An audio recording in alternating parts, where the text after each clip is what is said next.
Well, hello, good evening, and welcome to episode 107 of Humanity versus Insanity, the Crane Report. And my guest tonight has joined me on a recent episode of Humanity versus Insanity, and he also joined the speakers panel at the recent AV9 event. And there we have Mark Steele, who I introduced as the head of the Geordie Mafia. And also made the observation that we might have to consider putting subtitles beneath the DVD of his presentation there. And if you want to catch his AV9 presentation along with all the others, then the AV9 DVD sets are in the final stages of editing and approval by the speakers. And they are scheduled to be distributed on Monday, the 2nd of July. And there is a pre-distribution offer, which is, I believe, $59.99. It's a saving of some £10 or so. And these are the three websites that the discs are currently available from. AlternativeView.co.uk, ukcolumn.org, or ianrcrane.com. Right. So, before we actually join Mark, let me show you a short clip from a news report broadcast from California. And this is in reference to the arrival of 5G-ready phone masts in the suburb of Piedmont. So, take a look at this. Cell tower going up in your neighborhood? If it's not now, it may soon. Wireless carriers are installing millions of them across the country to enable the new, faster 5G cell phone technology.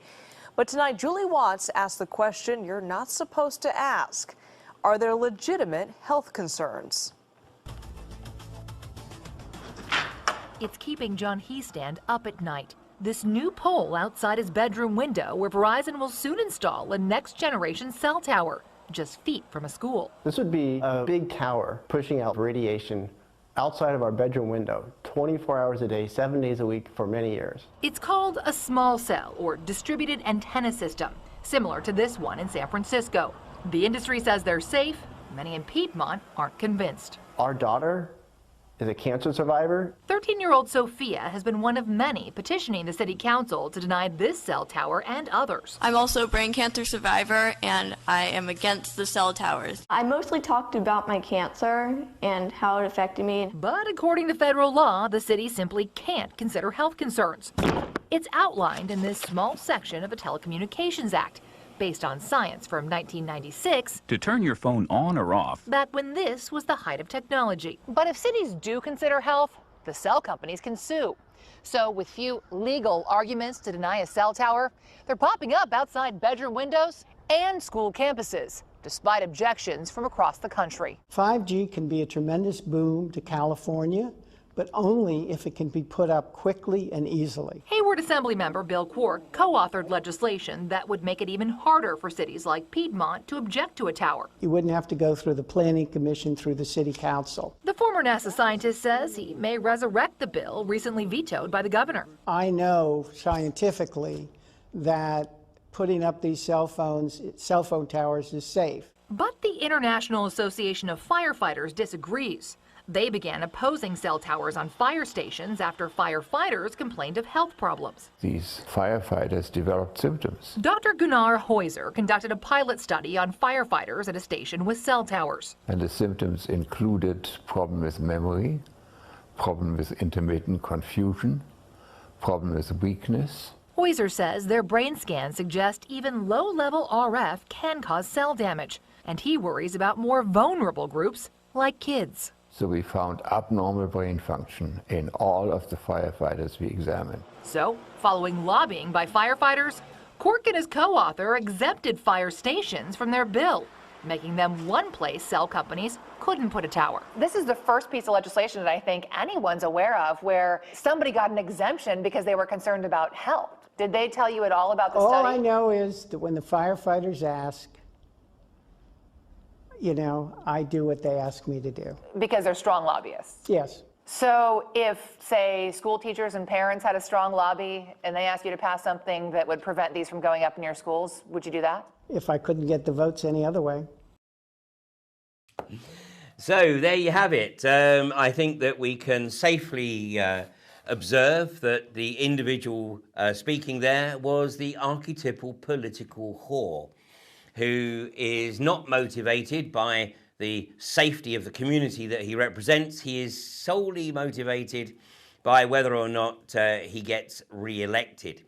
And of course, it is most probable that he's being lobbied extensively, which normally means bribed, by the 5G telecoms companies. Now, Mark, one of the most disturbing observations in that short clip was the observation that legislation dating back to 1996 means that the cities or the communities in California cannot sue, the cities in California, their planning committees cannot consider the health issues. So in other words, they cannot deny permission to put up phone masts on the basis of concerns about public health. And if they do, then the telecom companies can sue. So this is the absurdity of the corporatocracy that is emerging in the Western world, is it not? Most certainly is, Ian. It's absolutely appalling, and that chap really should be in prison. And what I mean by that, some NASA scientist, I don't know if he's a real scientist or not, he's obviously got some certificates to tell people he's a scientist, but he's not a scientist. A scientist's main function is to be able to assess. Well, I think a scientist or anybody else actually prostitutes themselves once they get into politics. Oh, most certainly. Well, but I mean, a scientist doesn't have any excuse here. You know, lay persons have excuses. You know, they don't know, didn't get the right education. That chap's a criminal. He's not a politician. He's a criminal. What he needs to be behind bars. His children will die. People will be hurt, and cancer increases across that whole part of the world due to their inaction in relation to this particular 5G criminal rollout. Now, Mark, you are right now absolutely on point. You're doing an outstanding job of encouraging people to do their own research on this issue of 5G. And, unfortunately, it's perhaps a bit late in the day, as it were, for the general public to become aware. And, and that awareness has been increased exponentially by the awareness that the removal of trees is linked very much to the 5G rollout. And in fact, in Piedmont, the local authority that was the subject of that news broadcast is also losing its trees, and it's if you like a council within the wider San Francisco area that effectively is autonomous, but it's like Sheffield. It's a tree-lined community, and the 5G requirement is a transmitter every 300 meters with nothing that could possibly block those signals. Now, you have effectively titled your discussion tonight, "The Unlawful 5G Rollout, the Paradigm Shift in Product Development, Ignoring Current Standards and Guidelines, Not Risk Assessed." Now, and I know that we're going to be covering a lot of issues tonight, and we do have the opportunity for a bit of an extended program. So one of the concerns that you have is the relationship between the decimation of, aphids, bees, birds, and the fact that this is not yet being linked to radio frequency.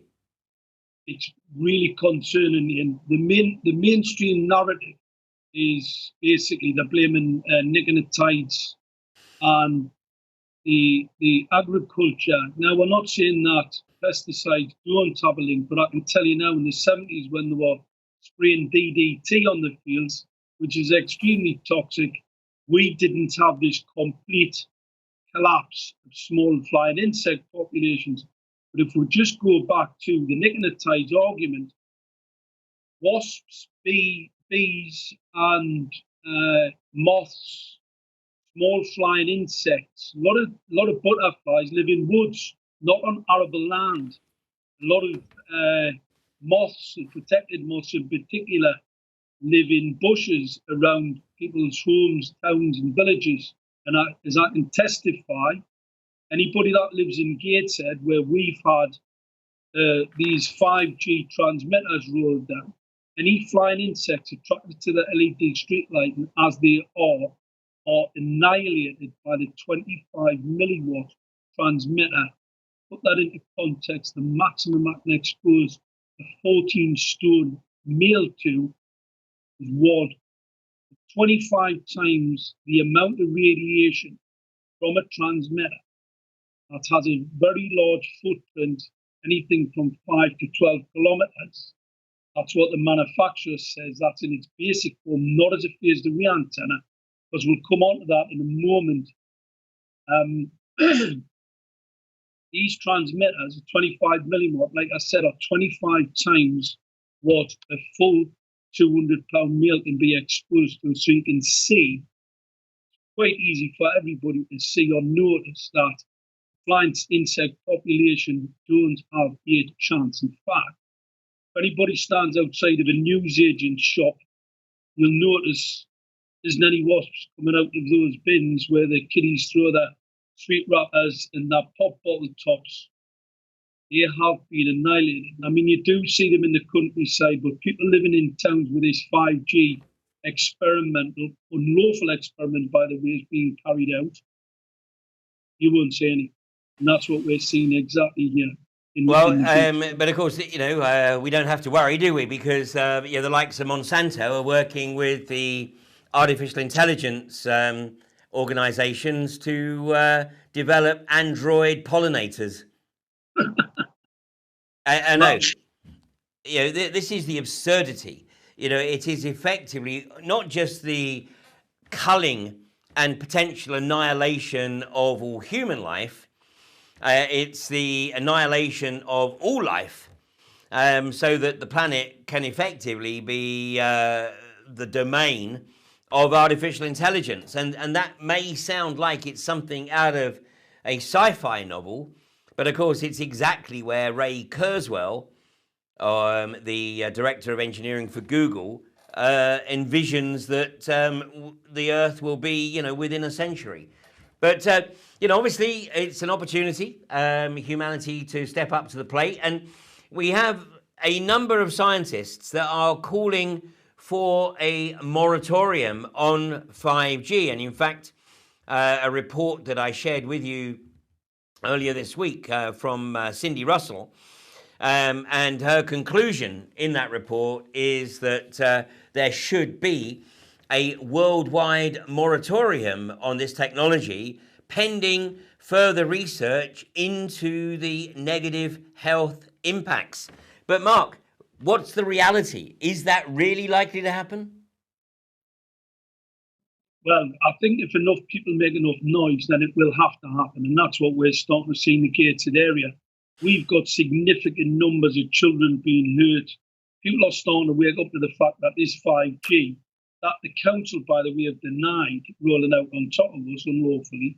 They have denied it completely. But I'm pretty positive that something's going to happen.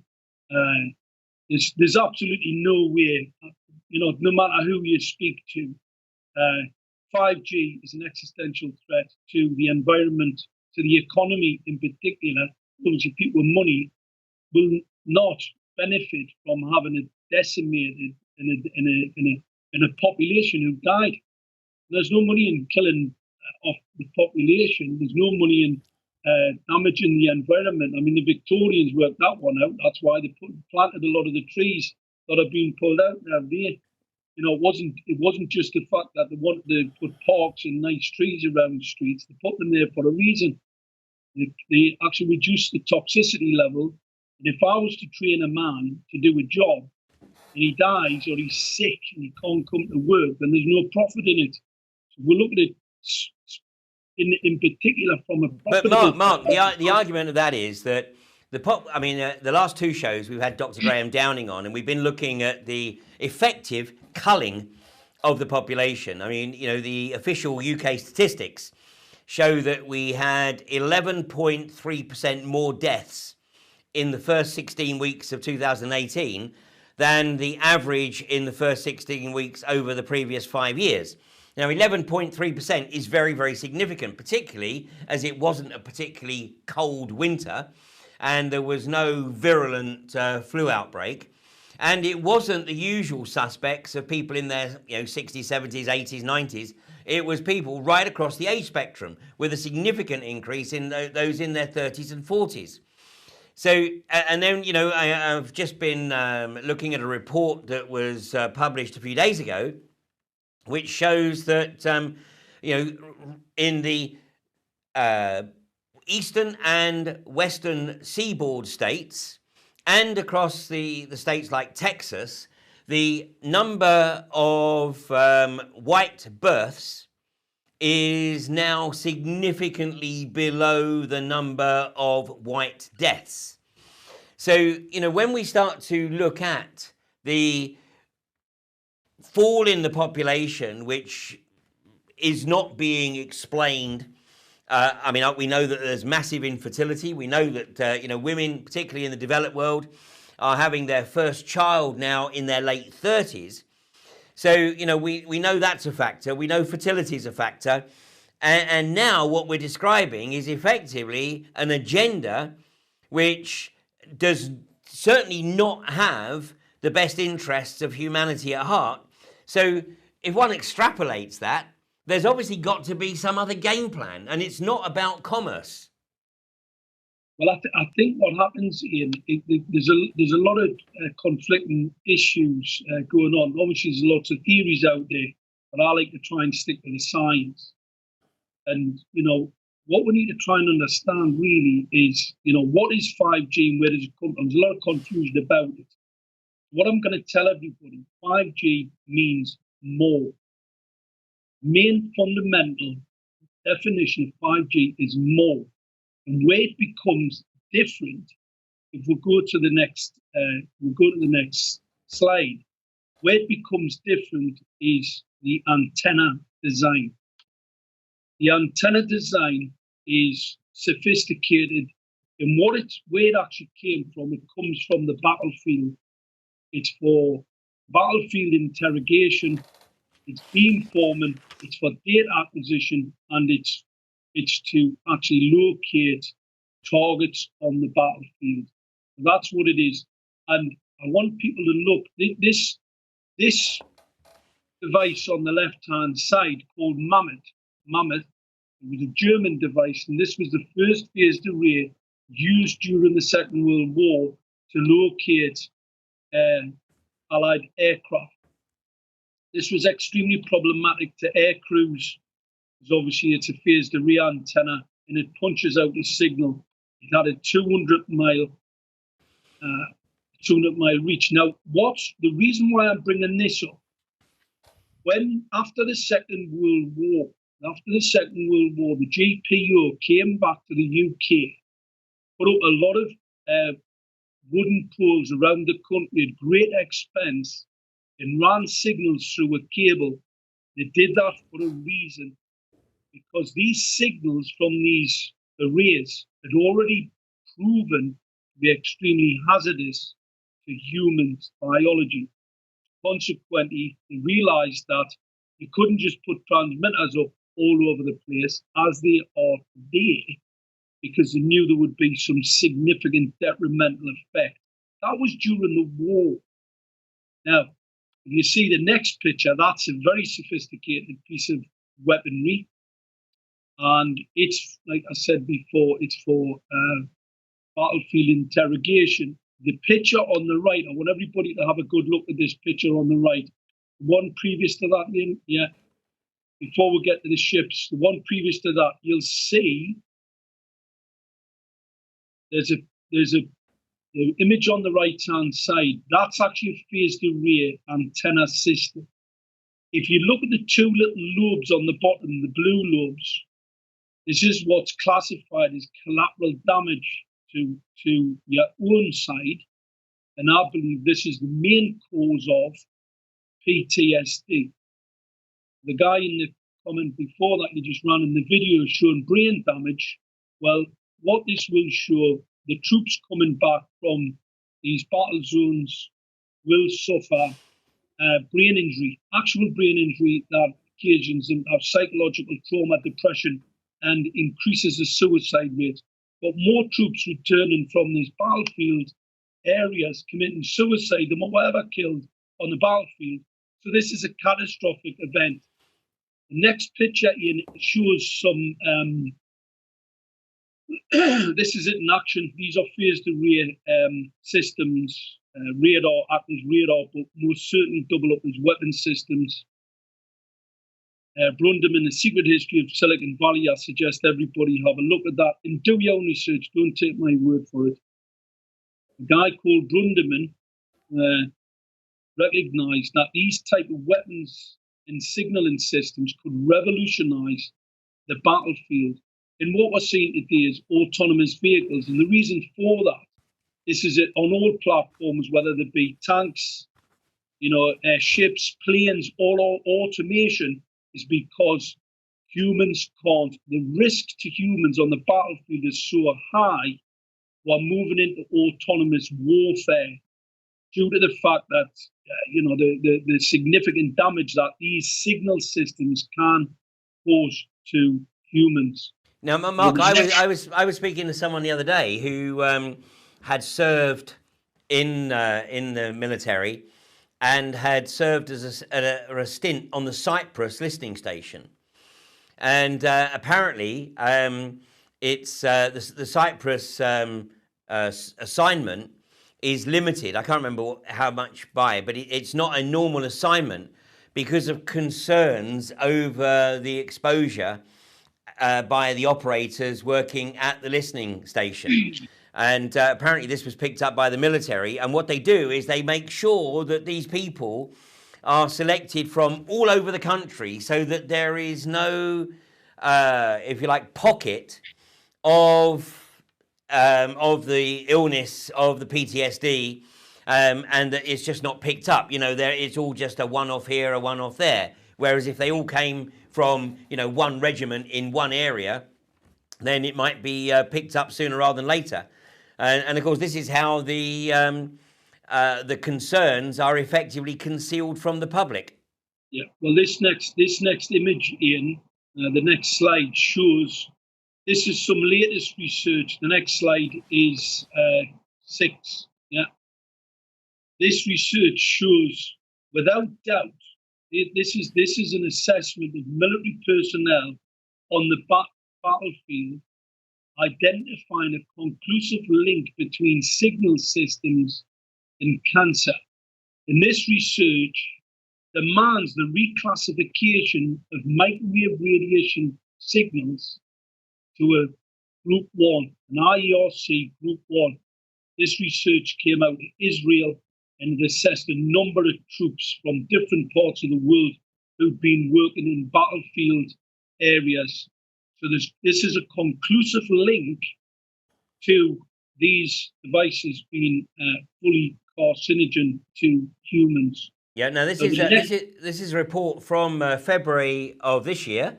And as you say, it looks at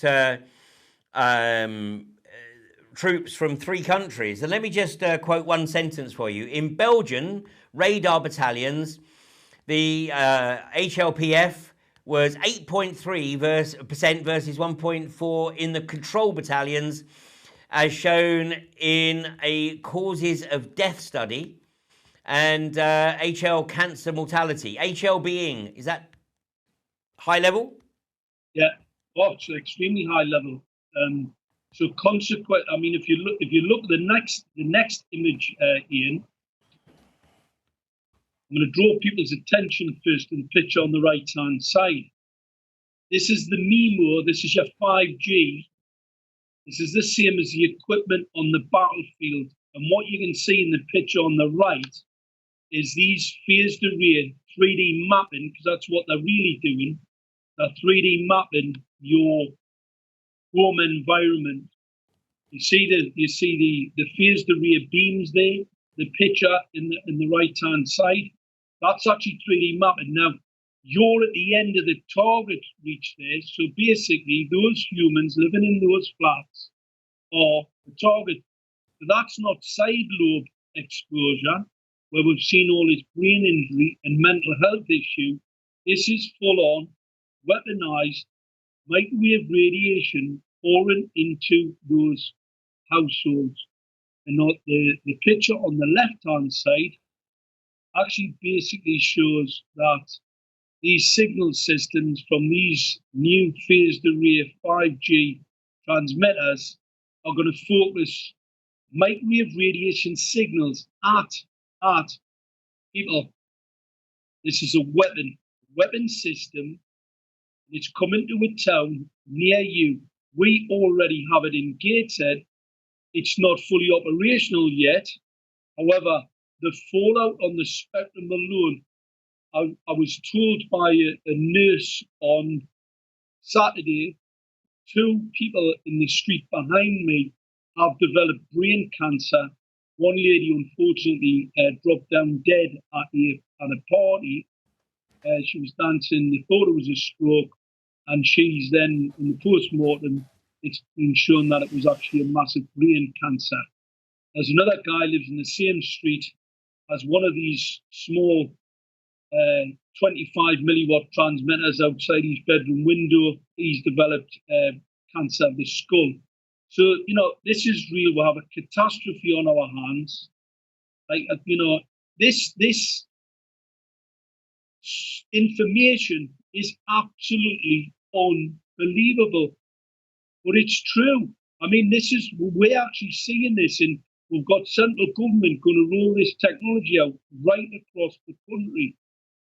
The next slide actually reinforces the fact that 5G, the 5G here in South Korea, is in fact being used and tested to shoot wild boar.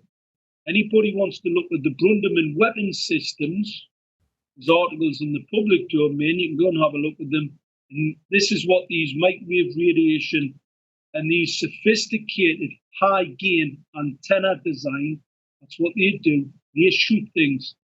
So, you know, we know what 5G is.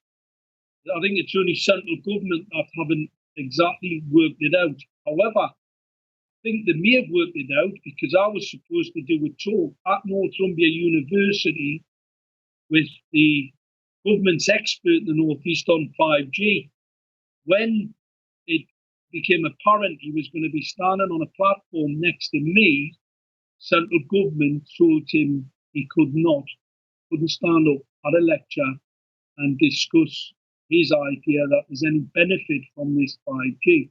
Because I can be absolutely 100% sure here, no benefit at all. In fact, this is economic terrorism. This is an attack on the country. I don't know who's exactly behind it, but believe us, they're not working for the benefit of this country. But it's not just an attack on this country, Mark. I mean, this is being rolled out globally. Yeah. You know, and in fact, across Europe, we have the 5G signaling system for European railways, which is scheduled to be switched on the back end of 2020.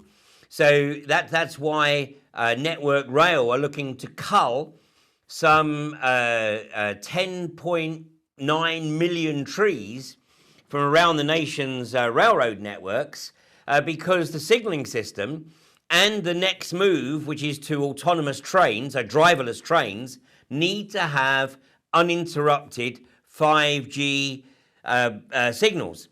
So basically, all the trees that have been screening the railway lines from the housing estates, etc., that sort of back right up to them, now they, you know, if they're not train spotters, then unfortunately the beautiful screen of trees that has protected them from the railways for the past 100+ years is now being pared right back. And of course, at the moment, the British government's put an effective moratorium on the culling of the trees, or so it says, as has Sheffield Council, of course. But my sense is that this is related to the fact that what they're trying to do is just ease back off the gas a little bit, because there was just a little bit too much interest in the relationship between the tree culling and the rollout of 5G. And so they've eased back off the gas, and then when they think no one's looking, they'll restart the tree culling program. And of course, it's not just Network Rail, it's not just Sheffield, it's not just the UK, it's right across the planet.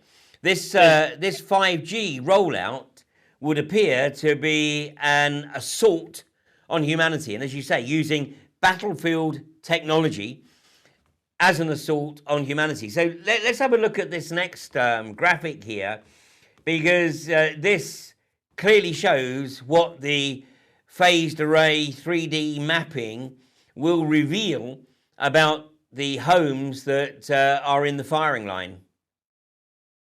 Well, this is the obviously the government understand this is the capability of these high gain phased array antenna. This is what they can actually see into your home. It's a class 1 cancer causing radiation, and people will ask, well, why would government want to be able to spy on every single person? Well, it's basically to backhaul all of the data out of your home, and how they're going to do that. By 2020, radio frequency identity tags, if we go to the next slide, it shows by 2020 there will be 25 billion of these tags. They're already putting them in clothing today, so you can be tracked in your own near locality from that transmitter outside of your bedroom. Now, the reason why they've put them in close proximity in streets and towns, it's for autonomous vehicles geolocating themselves.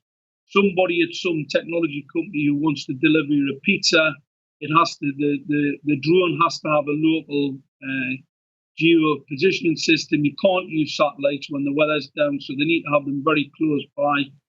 All emitting this class 1 cancer causing radiation. But here's the real reason. Every single product coming into your home, the barcode will be replaced by a radio frequency identity tag. Now, what's really interesting about this, for everybody, because no one's safe here, the government are rolling out hundreds of thousands of MIMO tanks. The things we saw in the picture before that focus the phased array and the phased array signal at you. They're rolling out hundreds of thousands across the country. If you have RFID tags in your pantry, so in your Weetabix boxes, your pop bottle boxes, etc., it's basically a dormant reflective tag. It means that that MIMO tank has to fire a far larger radiation signal at it the further you are away from it, so it can reflect the signal back. Because it talks to that empty box or box 24 hours a day, 7 days a week. So the government will know exactly what you're bringing into your home, exactly what you're using. If you put this in the wrong bin, you'll get an automatic fine. If you put it in the right bin, you'll then get an advert on your smart TV for a replacement. Now, your local authority in that secret, spooky, smart city contracts, and the reason why I don't get a look at these contracts or see any of the other details and the telecoms partners that I have, because it's all interlinked with this RFID tagging, spying basically in breach of your human rights today and in breach of the law. This is illegal. It's illegal activity that's been rolled out across the whole country in secret and covertly. I think the next picture is going to be pretty interesting for people because they want to see what these antennas look like. This is the antennas. It's a 25 milliwatt transmitter. They're on 24 hours a day, 7 days a week, emitting radiation, high levels of radiation, point to point. So that's from antenna to antenna. And I said before, the maximum exposure to 200-pound male is 1 milliwatt for a short period of time. These are on 24 hours a day, 7 days a week. There is no evidence at all to show that these devices are safe. Not only that, the picture on the right you'll see, the manufacturer even says that this transmitter has to be a minimum several meters. We have dozens of photographs where these lights are right up next to people's homes. Now, the signal, the 868, that's how I knew how this was really suspicious. The 868, 870 megahertz frequency was specifically developed for 3D mapping through concrete walls. Why would your government want to put something like this next to your home? It travels through that brickwork with ease. Nothing stops it. There are some things that can limit its radiation emission, but not a great deal. Well, like trees. Yeah, like a tree. Anyone close to it, close to that problem. Well, it's trees when they get wetty, and that's the problem. If a tree's dry, a tree isn't a conductor. It blocks it will attenuate a lot of this signal. However, where the real problem comes when it gets wet. When it gets wet, it takes the signal to Earth. And so what we can expect to see is when we have the rainfall in the UK, if there are trees in the cities that have the 5G system in place, and we have autonomous vehicles using 5G, we can expect to see absolute chaos. Chaos, total and absolute chaos. But I'd like to draw people's attention to the picture on the left-hand side. Here we have two birds in close proximity to that transmitter. That will kill them. That is a reckless environmental crime.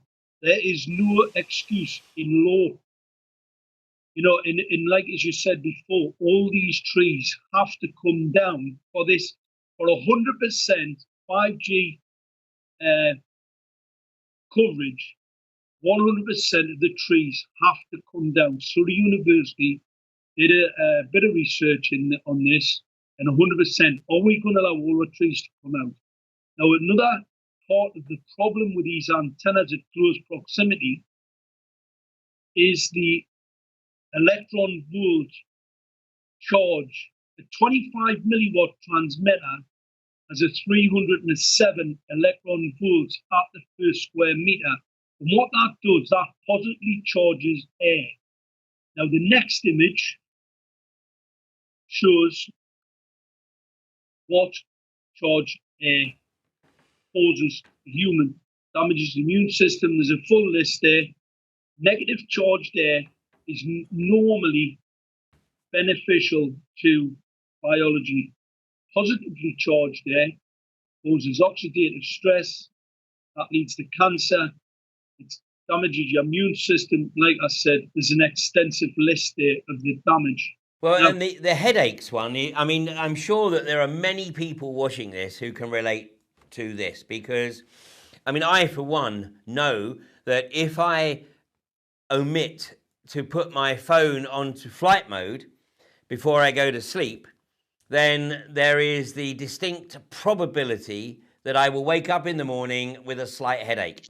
And in fact, if I do wake up with a headache, the first thing I do is go to my phone and then curse because I forgot to turn it off the previous night.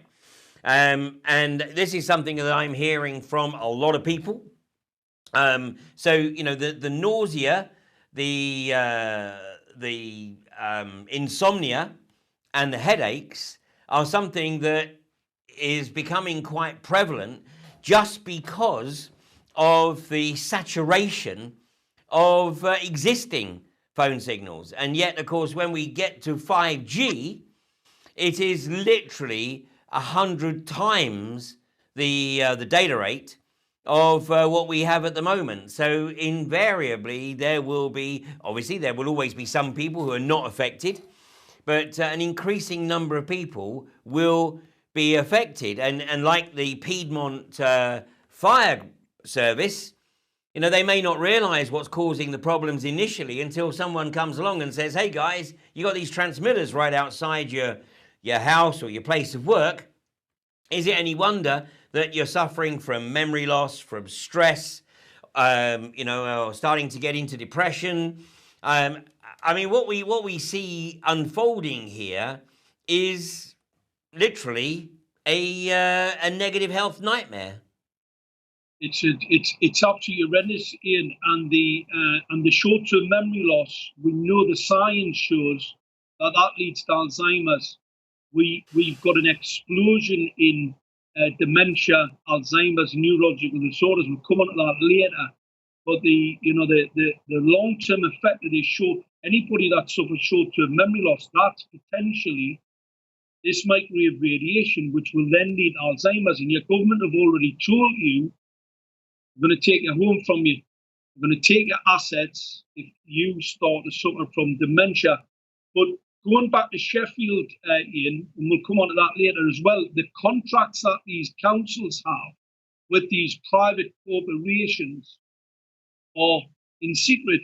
There's if we look at the next slide, where Gateshead Council's press release in 2017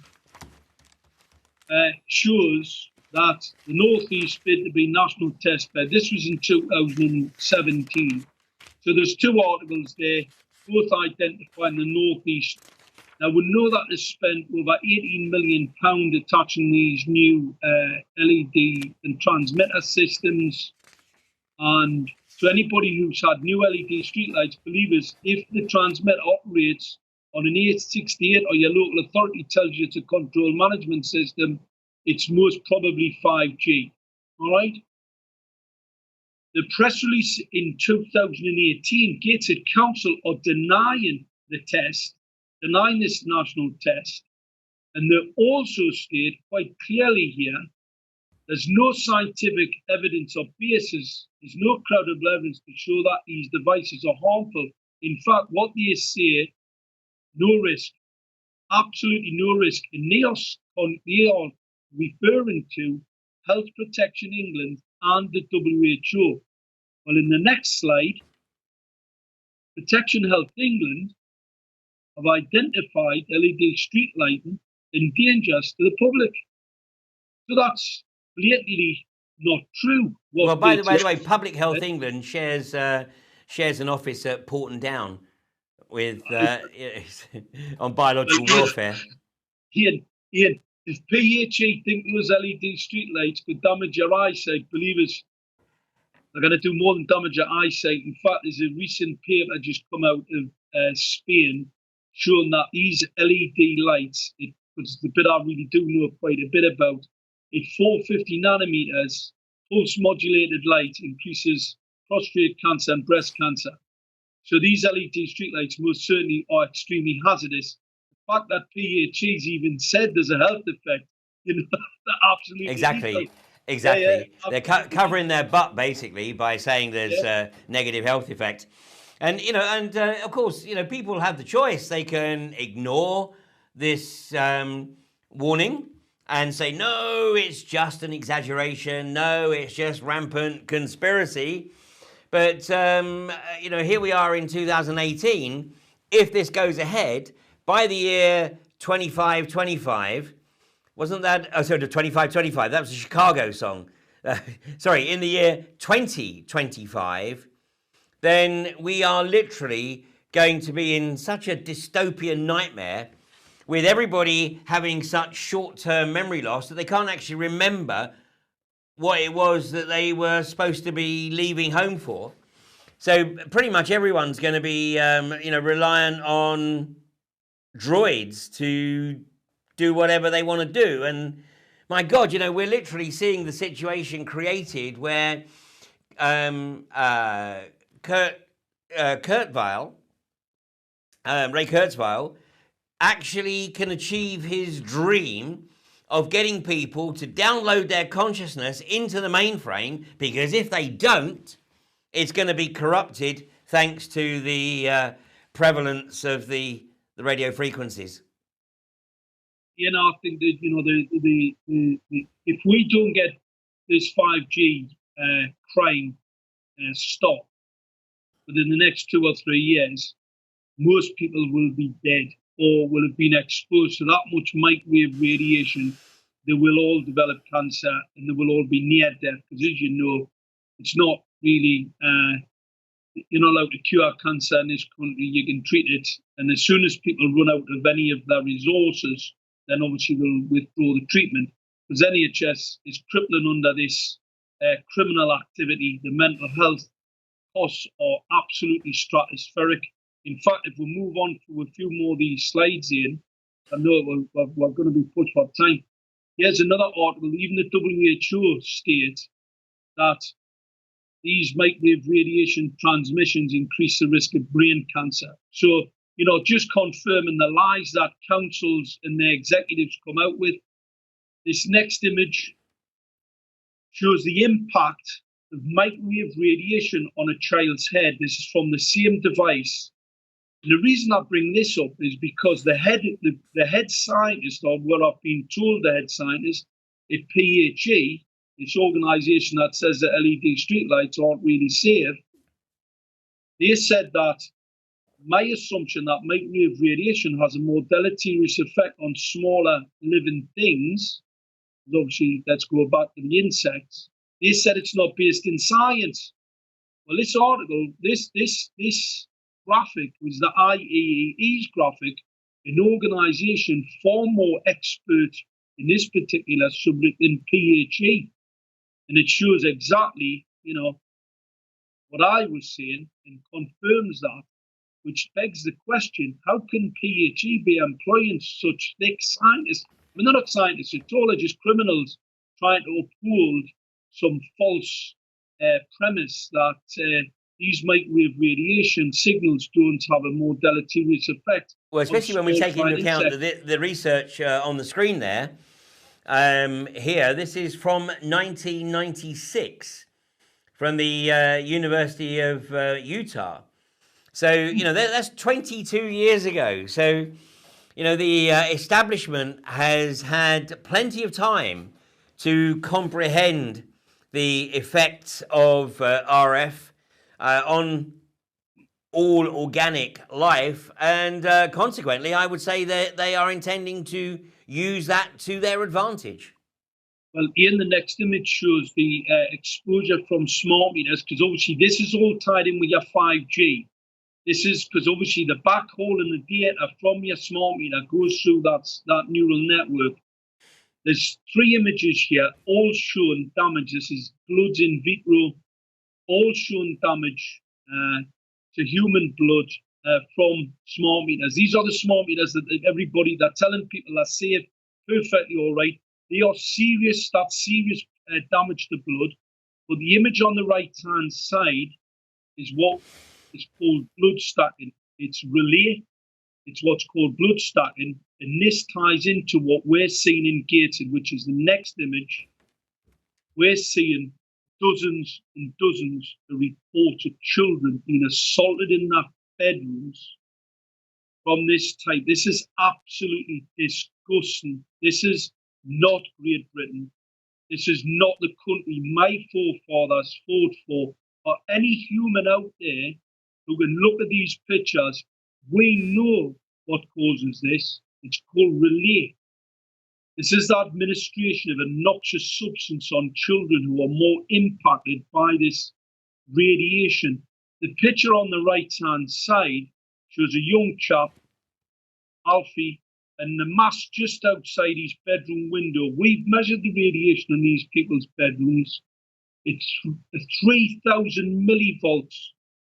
These children are being assaulted. And I mean, obviously, a larger person like myself and a bigger head, I'm a lot more safe than these children. Are we really going to allow our children to be assaulted in this way? I mean, this is just absolutely unbelievable.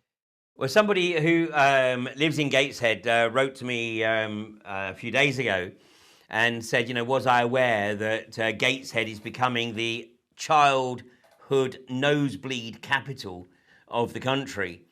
And, you know, I mean, I remember, you know, when I was at school, every now and again, a kid would get a nosebleed and it would just manifest. It wouldn't necessarily appear to be caused by anything, but it was, you know, it happened, but it was a rare occurrence. But this lady was explaining that, you know, it's getting to the point now where kids in the classes are getting nosebleeds on almost a daily basis. And anybody that exposes any child to microwave radiation, as Barry Trower stated, should go to prison and have the key thrown away. And we have headmasters exposing children to microwave radiation in their classrooms. One of the things that's really important here for everybody to understand, all of the regulatory standards are ascertained from the transmission of one device in relation to a human. People are being exposed to multiple devices in these environments, which can take them well over the international regulated guidelines. Those guidelines, by the way, are well over many of the peer-reviewed published papers that show the damage from non-thermal microwave radiation, because the international standards only apply, I call them the cooking value. Your government and your agencies believe that as long as you're only cooking a little bit from the microwave radiation, you're fine. That is complete and utter criminal behaviour of these organisations, because their scientists, as the world's leading scientists, the guys who have written this, they're demanding a moratorium on 5G, know that the evidence out there, the published scientific evidence, shows significant biological damage well below the thermal impact. This next image. Well, just on that, in France, Wi-Fi is banned in any school or public building which is used on a regular basis by children. I think it's under the age of 7. Yeah, well, this next image most certainly dispels the notion that there's, you know, this microwave radiation only causes damage by cooking. This is non-thermal impact from microwave radiation, and this is work by Martin Pal, Professor Martin L. Pal. I suggest anyone who wants to get up to speed on this criminal activity of the state, watch Martin Pal. He's got some very interesting lectures he does on YouTube. You'll soon find him. Very interesting. And this shows significant neurological damage from non-thermal microwave radiation. In fact, the next image, even more interesting, we've got schools buckling under 70,000. When did we, Ian, ever go to school and have children self-harming? I've never heard of it. Never. I can honestly say that I, you know, was not aware of any kid, certainly not in my class and not in my school. Self-harming was absolutely unheard of. I think the first time I came across anyone who self-harmed was in the late 80s, which coincidentally would actually coincide with the first mobile phone networks. Yeah, it is. It fits in exactly at that time. There's a total media blackout on what the cause is. We know the cause is Wi-Fi. The science says it's the Wi-Fi. The only government and the agencies, the education department, are in total and absolute denial of what the cause is. And this is crippling schools. It's costing taxpayers. These children can't study correctly. I spoke with Bristol University, the image on the right-hand side. I spoke with Bristol University when I found out that the experimental unlawful trial of these waveforms on the campus. And as we can see, suicide rates have rocketed. Bristol University heads for meltdown after student deaths. I think we've got a report at 13. However, that in real terms extrapolates to over 30 children at that university that have committed suicide. Because obviously, as we all know, coroners, will only sign off as it being a suicide. It's normally about 30% of cases. So where, you throw off a bridge or something where it is, incontrovertible that is exactly what has happened, because coroners do not like to attribute, certain deaths to, it's really got to be confirmed. So yeah, so otherwise it would be death by misadventure. Exactly. So we've got a meltdown at the University of Bristol. We've got a school meltdown, and that was one of the government's first university test beds. And here, this next image, this is a smoking gun. The reason I call it the smoking gun, increase in stroke, we know that head size plays a significant part in protection and body density and body size in protection from this microwave radiation.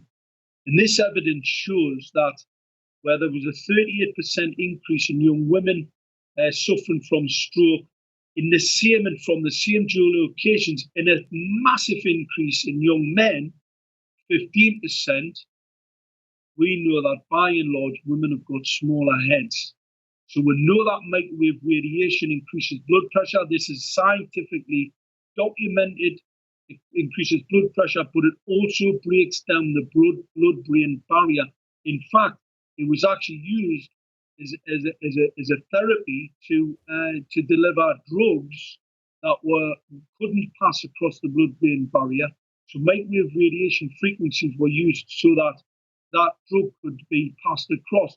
So we've got microwave radiation, bombarding people's blood-brain barrier, increasing that blood pressure. Well, and there's the evidence: the smoking gun, stroke, the debilitating effect on the economy in that part of the world is absolutely catastrophic. But the other fact here is, Mark, that this actually also supports the or adds to the weight of the hypothesis for the 11.3% increase in deaths in the first 16 weeks of the year, which, as I said earlier, weren't the usual suspects of people in their 60s, 70s, 80s plus. It was people in this age group, 18 to 45. People who you wouldn't necessarily expect, or the age range where you wouldn't necessarily expect to see an increase in deaths. Yeah. Well, certainly, and I mean, this next image, this is, secret authorities, the secret contracts that they won't even release under freedom of information requests from the press, destroying protected trees across country and across the country in towns, villages, etc. I mean, these are images from Sheffield, but these trees were planted by Victorians, as I said before. It was to reduce the toxicity levels in towns so people could go to work and work in a productive way and weren't sick all the time. This is an environmental crime. It's a humanitarian crime, because under humanitarian laws, we are all able to live in a toxic-free environment. This is going to cause significant toxicity levels in these particular environments. Now, if anybody doesn't think that we're under attack here, these next couple of slides are going to really explain that we are. This next slide shows Ofcom's proposal on the unknown, untested risk from 60 gigahertz. Now we know 60 gigahertz is attenuated in the oxygen molecule more than any other. So it's basically blocked by oxygen. Doesn't travel very far. Now, if you overexcite an oxygen molecule, there's two things can happen. One thing, you may not be able to pick it up in your hemoglobin. The other thing, you may actually disassociate the bond, which would then leave free oxygen atoms to attach to other oxygen molecules to create O3, which at 50 parts per million will kill any biological living thing. Now, this part of the spectrum, believe it or not, sell these parts of the spectrum for hundreds and hundreds of millions of pounds. Does anybody think there's anything suspicious about the fact that Ofcom is going to give this away free? because it looks very, very suspicious to me. So this is a free part of the spectrum. And the next image shows the O2 molecule. And this is proposed as 60 gigahertz higher frequency, which these high gain antennas can produce. And I've seen some very, very worrisome images of devices being attached to lampposts, not the ones in our near locality, but in other parts of the world, that look very much like reactors that can cause this and emit this 60 gigahertz range frequency, and look like reactors that could potentially gasify the air with O3 and kill everything. Absolutely annihilate everything. So O2 is the UK arm of Telefonica, the Spanish telecoms company. And of course, Telefonica is the company that is in bed with Amey, which is the civil engineering contractor that is tasked with culling 17,500 trees in Sheffield, effectively to make way for the 5G network for Telefonica, so that Telefonica, in its guise as O2, can change its logo from O2 to O3, and therefore actually spell out to people that it is toxic. It's toxic. In this next image here, this shows, this is the International Humanitarian Court, Council of Europe. This isn't the EU, by the way, it's the Council of Europe. This was actually set up after the Second World War to take action against criminals in the German military who had fancied just gassing a load of people just because they fancied it. And they have already identified the potential dangers from electromagnetic fields and their effect on the environment and in humans. And the reason for this article was because the significant increase in brain cancers that they had seen and have been identified in young children. And so we all know the Council of Europe basically recognised this. And what I'm going to say to people, this is a really interesting idea. There's a chap down in London who had his home burgled. Now, obviously, it was a property crime. He stabbed that burglar to death, and that he's walked out of a police station. Now, when you start to look at some of the information that was put out there today, how far can we go? How far can we go when our countrymen are under attack? Our children are being assaulted. Our democracy is under attack. How far can we go as free men in this country and women to, what I believe, stop this outrageous attack on us? Well, Mark, let's just go back to that last slide a second, because this is absolutely fundamental on so many levels. So this is the International Humanitarian Court's Council of Europe in 2011.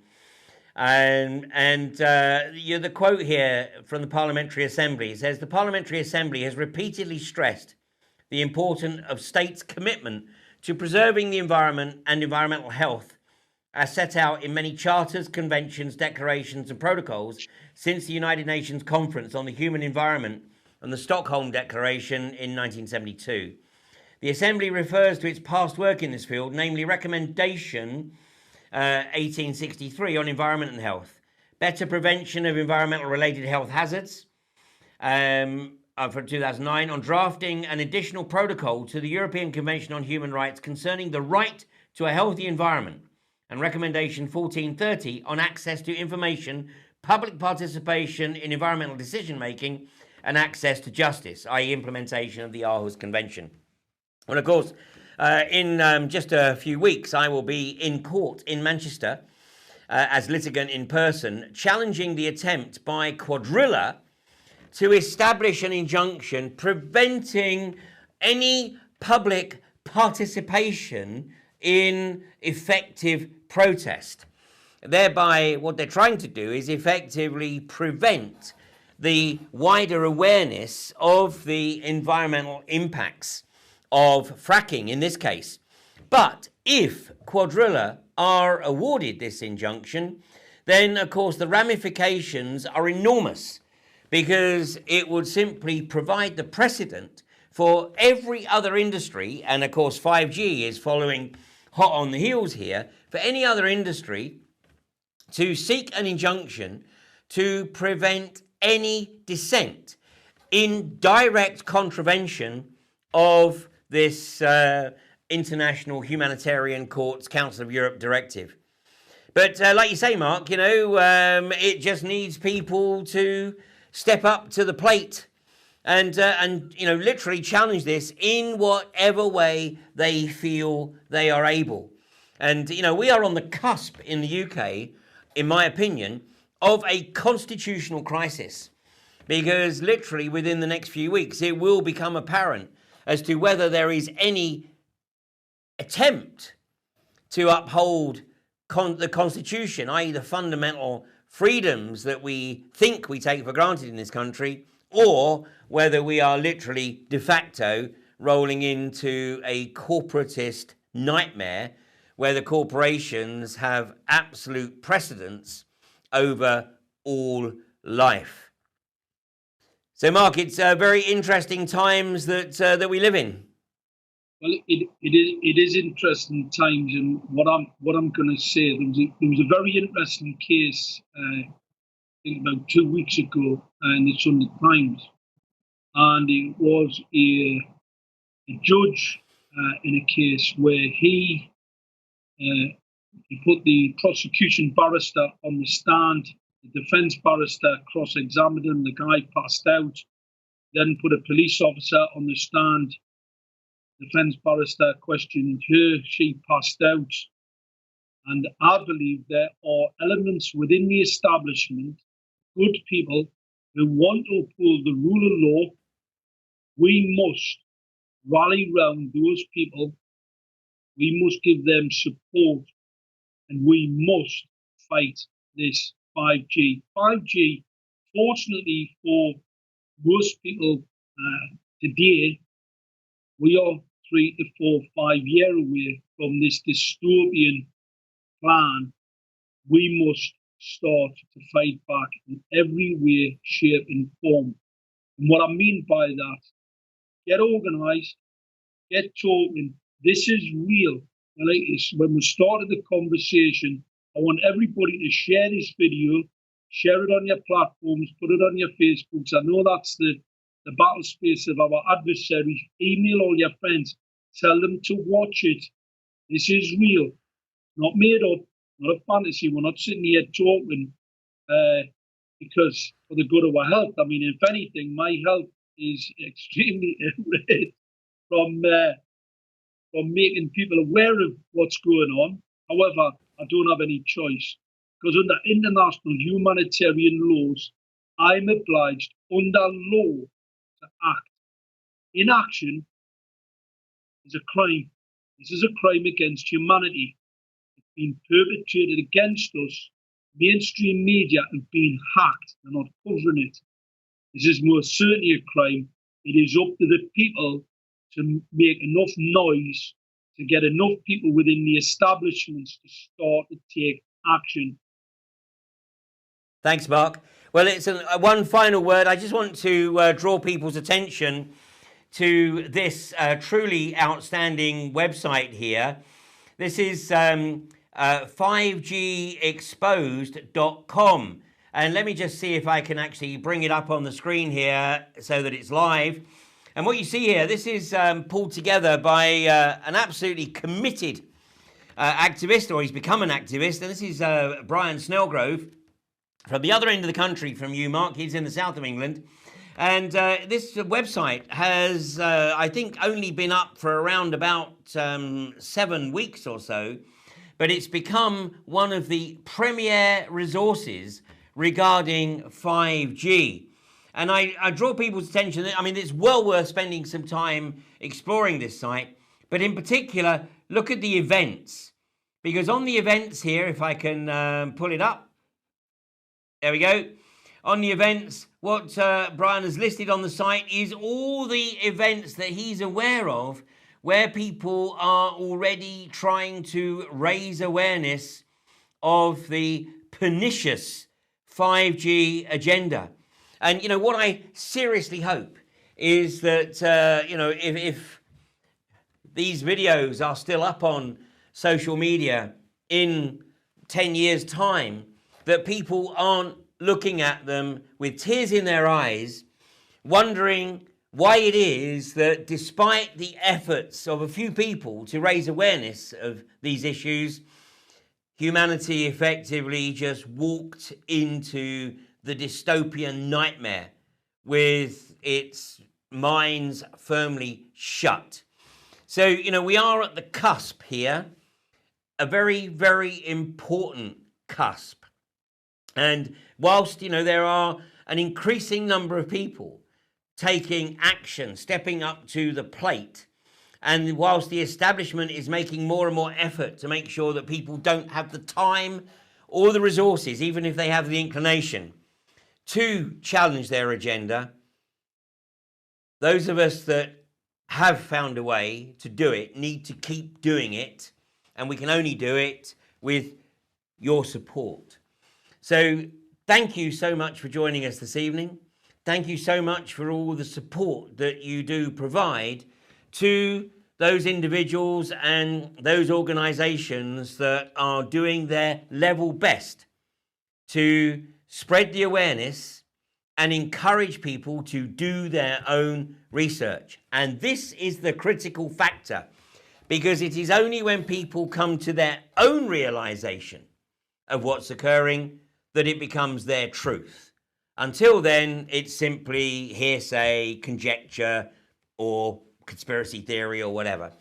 It's only when they actually realize it. It's when the seeds that are being sown germinate, then they realize it. And when they realize the effect on their children and their grandchildren, then maybe, just maybe, that will be sufficient motivation to challenge the socio-psychopathic global corporatist agenda.